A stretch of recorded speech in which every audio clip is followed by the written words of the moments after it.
গোপালগঞ্জে এনসিপির ওপর হামলার ঘটনা তদন্তে স্বরাষ্ট্র মন্ত্রণালয়, জনপ্রশাসন মন্ত্রণালয় ও আইন মন্ত্রণালয়ের সমন্বয়ে কমিটি গঠন করা হয়েছে বলে জানান প্রধান উপদেষ্টার প্রেস সচিব শফিকুল আলম। বলেন, প্রধান উপদেষ্টার কার্যালয়ে আগামী 14 দিনের মধ্যে প্রতিবেদন জমা দিতে হবে কমিটিকে। বৃহস্পতিবার রাজধানীর ফরেন সার্ভিস একাডেমিতে সংবাদ সম্মেলনে এসব কথা জানান তিনি। আজকে বিস্তারিত ক্যাবিনেটে বিস্তারিত আলোচনা হয় এবং ক্যাবিনেটের আলোচনার পরে আপনারা অলরেডি জেনেছেন যে একটা প্রোব কমিটি করা হয়েছে। এরা 3 জন 14 দিন তাদেরকে দেওয়া হয়েছে ইনভেস্টিগেট করে তাদের রিপোর্টটা চিফ অ্যাডভাইজারের অফিসে সাবমিট করবে। অন্তত ডিসেম্বরে যদি ভোট হয়, অর্থাৎ যখন নির্বাচনের শিডিউল ঘোষণা হবে তার অন্তত 1 মাস আগ পর্যন্ত যে সমস্ত ব্যক্তিরা 18 বছর বয়স হবেন, ভোটার হওয়ার জন্য এলিজিবল হবেন, তারা ভোটার তালিকায় অন্তর্ভুক্ত হওয়ার সুযোগ পাবেন।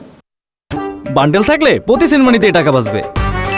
বিকাশ সেনমানি বান্ডেল কিনে জিতুন প্রতি লেনদেনে।